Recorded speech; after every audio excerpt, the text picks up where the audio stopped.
인간관계에서는 스트레스가 생기기 마련입니다.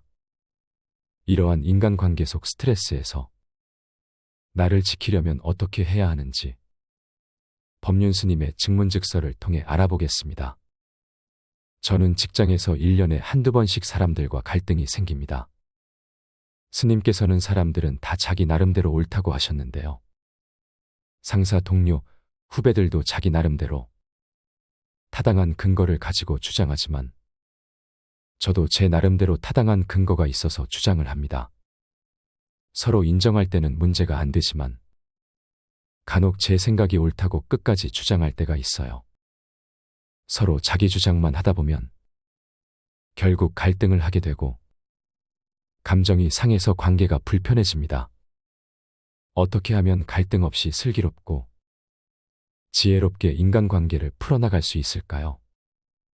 이에 법륜 스님은 말합니다. 내가 스트레스를 받지 않는 것이 중요합니다. 사람은 서로 믿음도 다르고 생각도 다르고 느낌도 다르고 입맛도 다르고 가치관도 다르고 생활 방식도 다 다르기 때문에 부딪힐 수밖에 없습니다. 세상에는 갈등이 있을 수밖에 없어요. 성인의 경지에 이르러야 소소한 갈등 없이 살 수 있어요. 내가 보통 사람이라면 소소한 갈등 정도는 웃으면서 그냥 사는 게 다 그렇구나 하고 넘기면 돼요. 그런데 갈등 때문에 스트레스를 받아서 직장 생활도 가정 생활도 힘들고 살기가 어려울 정도라면 자기를 살펴봐야 합니다. 사람은 서로 다를 뿐인데 나는 옳고 너는 그르다라고 지나치게 고집하면 상대와 부딪힙니다. 결국 내가 스트레스를 받아요. 내 주장도 일리가 있고 상대의 주장도 일리가 있다라고 인정하면 갈등은 있어도 스트레스를 안 받습니다. 내가 무엇이든지 다 양보하라는 뜻이 아니에요. 스트레스를 받지 말라는 것이 핵심이에요. 예를 들어 내가 이번 휴가에 설악산 가자라고 했는데 아내는 제주도에 가자라고 합니다. 너는 내가 산에만 가자 하면 바다 가자고 한다라고 짜증이 나면 스트레스를 받는다는 거예요. 내가 산에 가고 싶어 하듯이 아내는 바다에 가고 싶어 하는구나. 이렇게 상대의 마음을 인정하고 해결책을 찾으면 여러 가지 길이 있어요. 첫째, 내가 산을 포기하고 그래, 바다에 가자 이렇게 아내를 따라주면 됩니다. 둘째, 산에 가고 싶으면 여보, 내가 진짜 산에 가고 싶다. 이번만큼은 당신이 양보해줘 라고 사정을 하면 됩니다. 내가 양보하는 방법은 단번에 할 수 있어요. 상대에게 양보를 요구하면 될 수도 있고 안 될 수도 있습니다. 미리 겁내지 말고 일단 상대방에게 물어보면 돼요.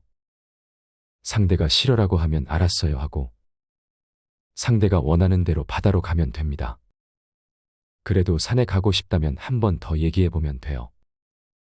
이때 아내가 자꾸 이야기한다고 성질을 팍 내면 알겠어요 하고 받아들이면 됩니다. 그래도 산에 가고 싶으면 또 얘기해보고요. 이럴 때 누가 스트레스를 받겠어요? 아내가 스트레스를 받지 나는 안 받아요.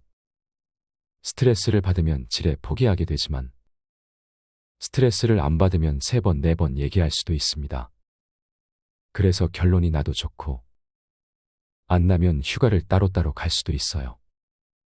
부부라고 휴가를 꼭 같이 가야 한다고 고집할 필요가 없잖아요. 아이들한테도 아빠는 산에 가고 엄마는 바다로 갈 건데 너희들은 어디로 갈래? 이렇게 물어서 자유롭게 선택하도록 하면 돼요. 이렇게 스트레스를 안 받아야 이런저런 해결책 중에 하나를 선택할 수가 있습니다. 그런데 스트레스를 받으면 화가 나서 지레 포기해버리거나 상대를 미워하거나 싸우게 돼요.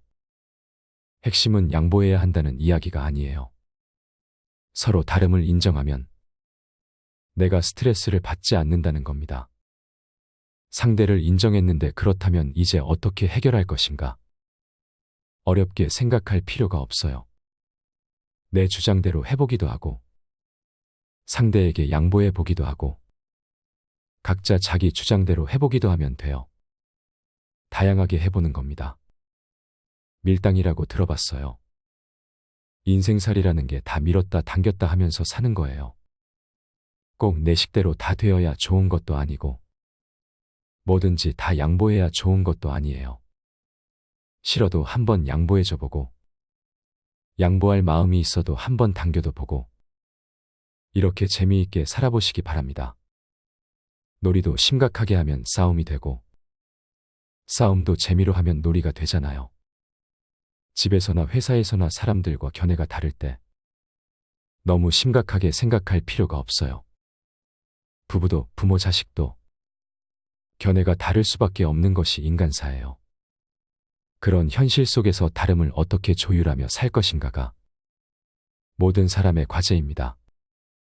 차이를 놀이처럼 재밌게 받아들이시면 좋겠습니다. 또한 타고난 성질이라는 건 쉽게 고쳐지는 게 아니거든요.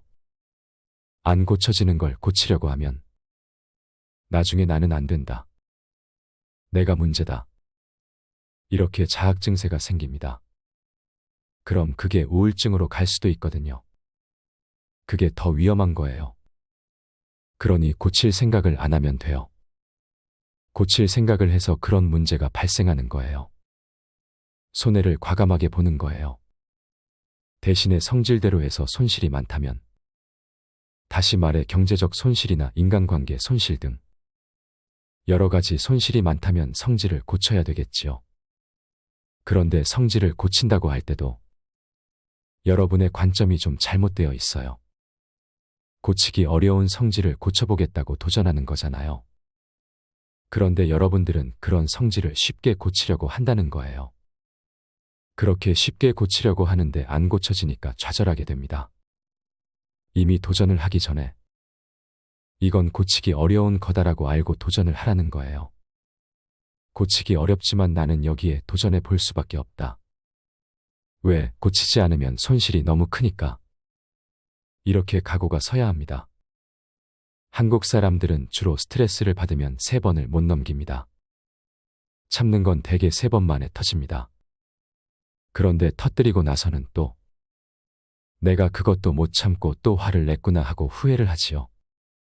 이렇게 성질을 내놓고는 후회하고, 또 참다가 스트레스를 받고, 스트레스를 받으니까 나중에 또 터뜨리고, 이렇게 반복한다는 거예요. 그러니 성질을 참지도 말고, 내지도 말고 알아차리기만 하세요. 지금도 잘하고 있습니다. 법륜스님의 지혜는 여기까지입니다. 이 인간관계의 지혜가 여러분에게 도움이 되기를 바랍니다.